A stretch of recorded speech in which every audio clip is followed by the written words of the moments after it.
ঢাকার ১৭ আসনের জামায়াতের প্রার্থী ডাক্তার খালিদুজ্জামানের সাথে সেনা সদস্যদের বাকবিতণ্ডার ঘটনায় তোলপাড় নেট দুনিয়া।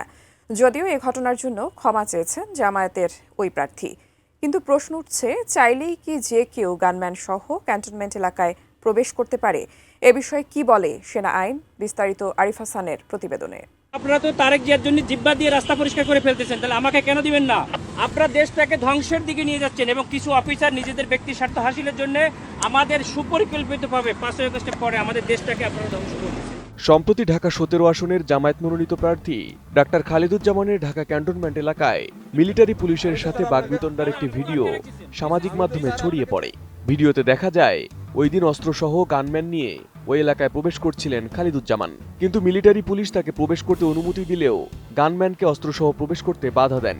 এক পর্যায়ে মিলিটারি পুলিশ তাদের ঊর্ধ্বতন কর্মকর্তার সঙ্গে ফোনে কথা বলেন এবং সেই ফোনে ডাক্তার খালিদুজ্জামানকেও কথা বলতে দেখা যায়। ভিডিওতে তিনি দাবি করেন নির্বাচন কমিশন থেকে নিরাপত্তার জন্য তাকে গানম্যান দেওয়া হয়েছে এবং প্রয়োজনে তিনি সেনাপ্রধানের কাছে অভিযোগ করবেন বলে মন্তব্য করেন। এ সময় কয়েকবার তিনি সেনা সদস্যদের সঙ্গে অকথ্য ভাষায় তর্কে জড়ালেও মিলিটারি পুলিশ বারবার জানায় ক্যান্টনমেন্টে অস্ত্র নিয়ে প্রবেশ নিষেধ। না, কিন্তু আপনারা তো তারেক জিয়ার জন্য জিব্বা দিয়ে রাস্তা পরিষ্কার করে ফেলতেছেন, তাহলে আমাকে কেন দিবেন না? Why not? আপনি শোনেন, আপনার নাম কি বললেন? আপনি দেশটাকে পরিকল্পিতভাবে আমাদের মধ্যে এটা কেওয়াস সৃষ্টি করতেছেন আপনারা। এদিকে ভিডিওটি ভাইরাল হলে সেনাবাহিনীর সদস্যদের সঙ্গে এমন আচরণের কারণে সমালোচনার মুখে পড়েন ডাক্তার খালিদুজ্জামান। পরে তিনি ফেসবুকে ক্ষমা চেয়ে একটি পোস্ট দেন এবং জানান ভিডিওটি প্রায় 1 মাস আগের। আপনারা দেশটাকে ধ্বংসের দিকে নিয়ে যাচ্ছেন এবং কিছু অফিসার নিজেদের ব্যক্তি স্বার্থ হাসিলের জন্য আমাদের সুপরিকল্পিতভাবে 5 আগস্টের পরে আমাদের দেশটাকে আপনারা ধ্বংস করতেছেন। তবে এই ঘটনার পর নতুন করে প্রশ্ন উঠেছে, সেনানিবাসে কি অস্ত্রসহ বহিরাগত কেউ প্রবেশ করতে পারে? এ বিষয়ে কি বলে সেনা আইন? একটি ফ্যাক্টরিতে শ্রমিক অসন্তোষ থেকে গন্ডগোল হচ্ছে বলে জানা গেছে, sir. Roger, we'll be there in 20 minutes. সেনা আইন বিশেষজ্ঞদের মতে ক্যান্টনমেন্ট অ্যাক্ট অনুযায়ী দেশের সব সেনানিবাস সংরক্ষিত এলাকা। এই আইনের আওতায় সেনানিবাসের ভূমি, অবকাঠামো, শৃঙ্খলা ও নিরাপত্তা সহ সার্বিক ব্যবস্থাপনা পরিচালিত হয় ক্যান্টনমেন্ট বোর্ডের মাধ্যমে। আর নিরাপত্তা ও শৃঙ্খলা রক্ষায় সেনা সদরের অধীনে মিলিটারি অপারেশনস ডাইরেক্টরের নির্দেশনা বাস্তবায়ন করে military police.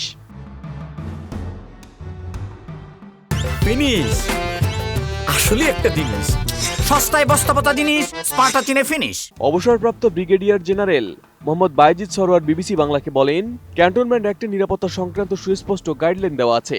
সেনানিবাসের station commander cantonment বোর্ডের গার্ডিয়ান হিসেবে দায়িত্ব পালন করেন এবং সরকার মনোনীত একজন কর্মকর্তা এক্সিকিউটিভ অফিসার হিসেবে প্রশাসনিক কার্যক্রম পরিচালনা করেন।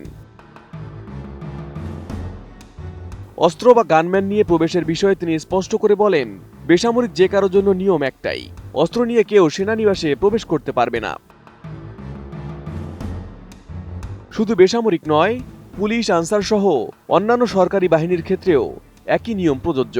কোনো সুনির্দিষ্ট তদন্ত বা দাপ্তরিক প্রয়োজনে পুলিশ সেনানিবাসে প্রবেশ করতে চাইলে আগে সামরিক কর্তৃপক্ষের অনুমতি নিতে হবে। সাধারণভাবে অস্ত্র ছাড়া প্রবেশের অনুমতি দেওয়া হয়, তবে বিশেষ কোনো অভিযানে অস্ত্র বহনের প্রয়োজন হলে তা সামরিক কর্তৃপক্ষের সঙ্গে সমন্বয়ের ভিত্তিতেই হতে পারে। সেনানিবাসের অভ্যন্তরে শৃঙ্খলা ও সামরিক আইন প্রয়োগের মূল দায়িত্ব মিলিটারি পুলিশের। তারা যানবাহন চলাচল নিয়ন্ত্রণ সহ সার্বিক নিরাপত্তা নিশ্চিত করে এবং সম্পূর্ণ সামরিক চেইন অব কমান্ডের অধীনে কাজ করে। তবে কেউ যদি অস্ত্রসহ সেনানিবাসের ভেতরের রাস্তা ব্যবহার করে অন্যত্র যেতে চান, সেক্ষেত্রে আগে থেকে লগ এরিয়ায় অস্ত্র ও গোলাবারুদের তথ্য দিয়ে অনুমতির জন্য আবেদন করতে হয়। লগ এরিয়া মিলিটারি ইন্টেলিজেন্স ডাইরেক্টরের সঙ্গে সমন্বয় করে সিদ্ধান্ত নেয়, কিন্তু সার্বিকভাবে গানম্যান গেটে অপেক্ষা করবে, এর কোনো ব্যত্যয় নেই। নির্বাচন কমিশন থেকে নিরাপত্তার জন্য দিচ্ছে গানম্যান, আবার আপনি আমাকে যাইতে দেবেন না কেন? Arif Hasan, ATN news.